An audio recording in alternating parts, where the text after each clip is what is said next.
I looked at her. Barbie's eyes were sparkling blue like the ocean on a good day.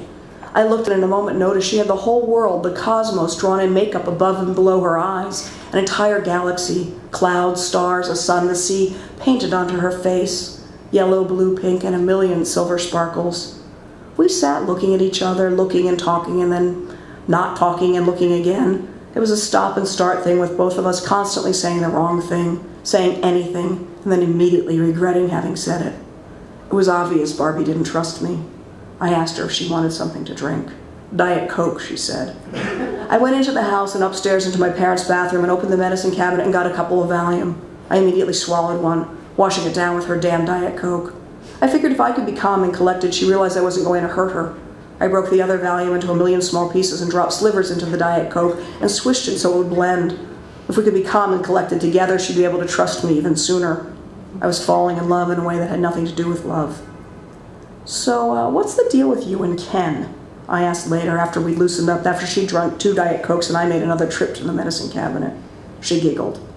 Oh, we're really just good friends. No. What's the deal with him really? You can tell me. I mean, is he or isn't he? Is he or isn't he what? She said in a slow, slurred way, like she was so intoxicated that if they made a breathalyzer for Valium, she'd melt it.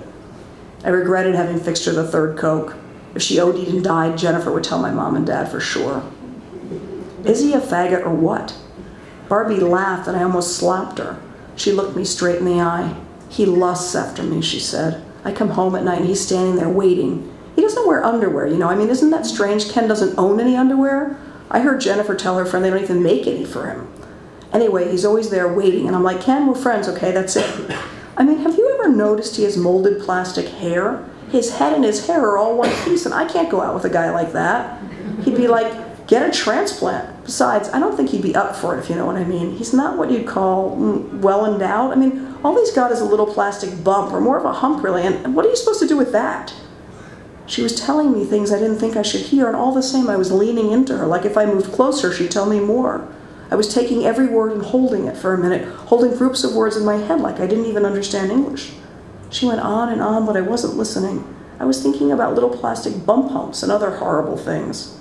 The sun sank behind the playhouse. Barbie shivered and ran around back to throw up. I asked her if she felt okay, and she said, fine, just tired. Maybe she was coming down with the flu. I gave her a piece of gum to chew and took her back inside.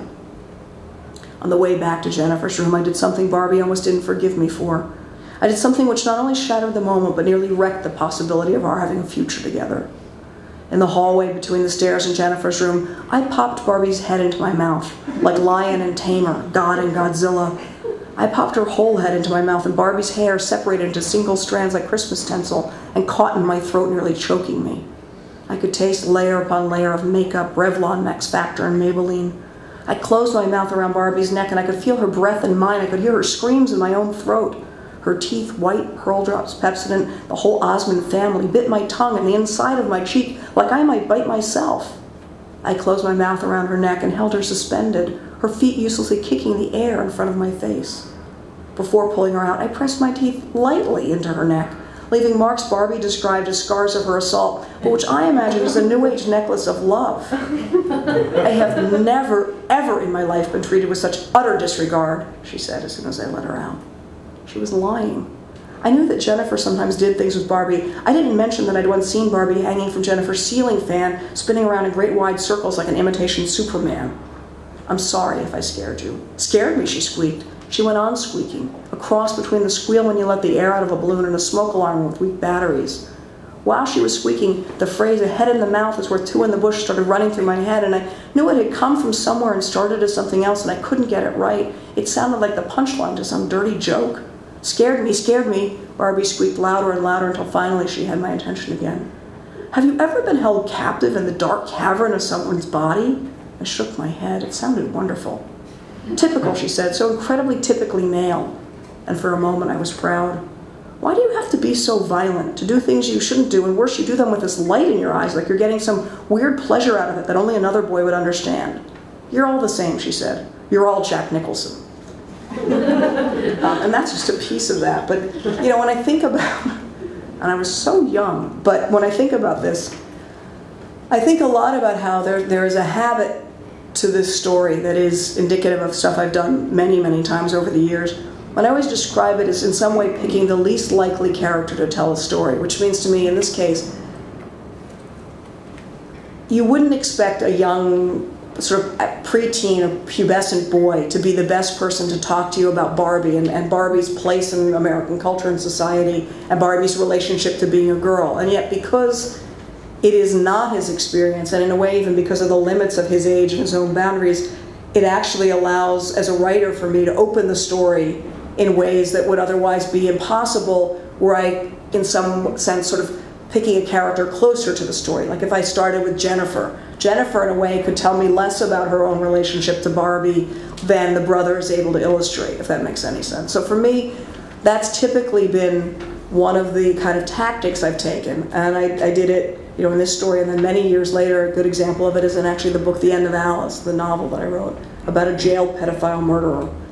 And really, I wanted to write about sexuality and morality. You know, who better than a jailed pedophile murderer to kind of talk to you about what's right? You know, and the thing about that book is it's a very scary, scary book. But what's interesting and was purposeful in the writing of it was that the insane narrator really confronts the reader about the reader's own relationship to sexuality, in a way to pornography, and to how as a society we consume these images. Like one of the impulses behind that book was, remember that story of Katie Beers, the little girl who was locked in the basement on Long Island? There's inevitably always a child locked in a basement, I don't know, in every neighborhood apparently, who knew? But it's true. And then they think, I made it all up, like it doesn't happen, you know. But anyway, so Katie Beers was locked in a basement, and you know, the way that when we find out about these stories, the way the media covers them and the way we consume the coverage, fascinated me. And at the same time, things were happening like the NEA and Jesse Helms and the banning of the Robert Mapplethorpe show, and Madonna did her big sex book that was surprisingly unsexy. And I was thinking a lot about how do we talk about sex and sexuality. And so the idea of using this guy who's been in jail for a very long time and essentially removed from society to provoke that conversation was something that interested me a lot.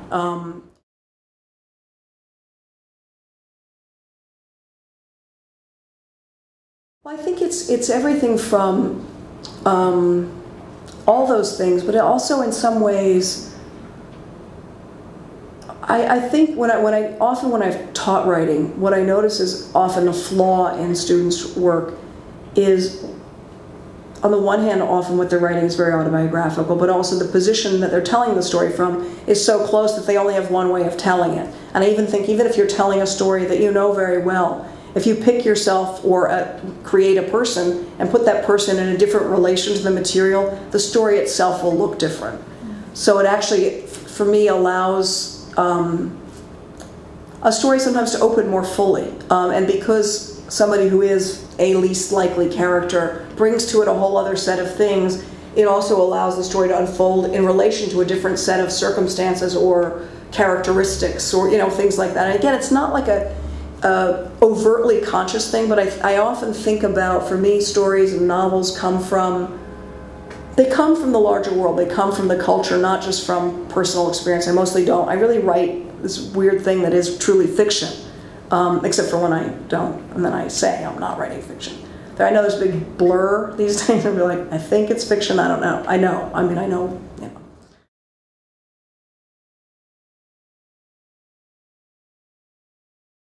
What is density? The density, I think, for me, is about a kind of, I always think of it as compression. And I think part of it is I'm really into editing. And so not only am I always editing myself, I always make other people edit me too. I'll pass out some work I'm working on now. See what you can boil it down to. It's just 7,000 or 8,000 pages now. But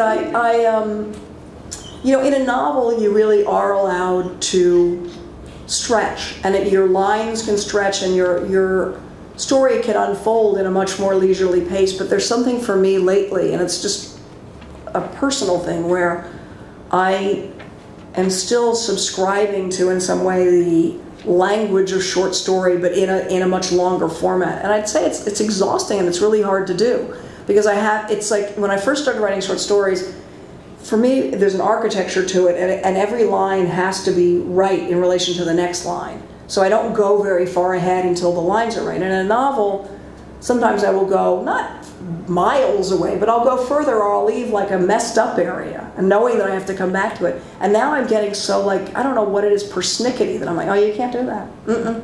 Yeah, don't, you know. And but it's a problem, because it's like I want to go forward and just start sketching out things. For when you're dealing with something that's ultimately going to be 500 pages, it's helpful to have some sense. It is another kind of architecture of like where are the bathrooms in this building going to be? Where are the, where are these things going to happen? And something about the relationship of large, movements literally from one to the other. But I get all like, no, you didn't finish your page back there, like, and so it's just I drive myself crazy.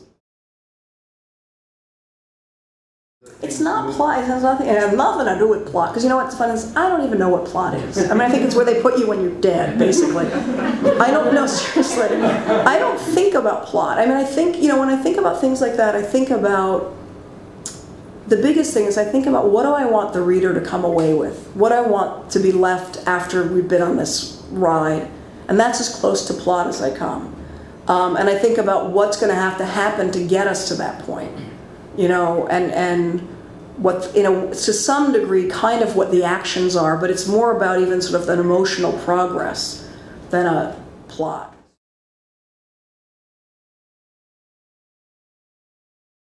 Yeah.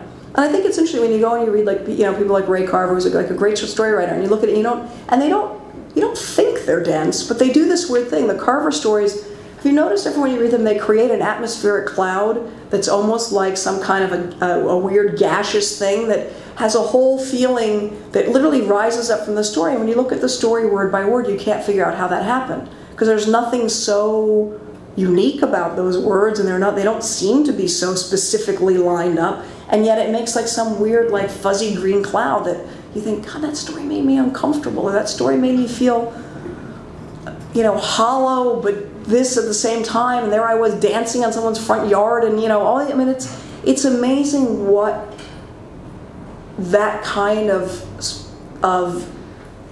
sort of specific and well-crafted language can do. I mean, it really makes sort of things other than just the words themselves. So that's sort of the thing. I don't know. It's just, I don't want to be there right now. So. I mean, I think the real thing of it is asking questions constantly, and I often think it means if this is the thing that you're working on, is also having, and it's so funny to say, I've gone back to, I don't write everything on paper now, but I do a lot of writing down of things, because I think the connection between your brain and your hand is very different than the connection between brain and typing. So I'll have the thing I'm working on here, and if I'm stuck or have a problem, I solve it over here on plain paper. And I know that I'm doing a good job solving it when all of a sudden this plain paper not just has writing on it, it has like writing here, and then other writing here, and then a circle here, and then like it starts to look completely like a disaster, and I think, oh good, it's happening. It's like a science experiment. But I feel like for me, part of that process is writing off the page in some way, literally, because you have to sort of be asking, even like, there's things when I teach, I talk to people about, if you're stuck on something, to draw the story. And for some people that literally means they draw like Billy and this one, and then they draw where they went. And for other people it means almost like an abstraction of like, what do you draw? For me, I start to draw the shape of the thing, and I can tell, even when I go like that, I can tell exactly where I got stuck. Because it'll go, and I just know, and it was right, and it's an incredibly useful tool, but then I can go to it and think, okay, that happened, now how do I, cut that off, and throw that away, and pick up, or how do I get it to go over here? And the problem that you also realize once you really look at the shapes of things, or however you represent shape for yourself, is it often isn't that you can't just pick it up and put it there, because it's not the right shape. You have to figure out how to, so it's, and I also think even that thing of, if you're really stuck, is not even looking at this thing and just starting to write over here, and it changes. And the parts, you don't forget the parts that were the key. They're always right here. It's just an amazing, I mean, I have to say, I love writing, because it's just this weirdest, like, kind of wild ride all the time.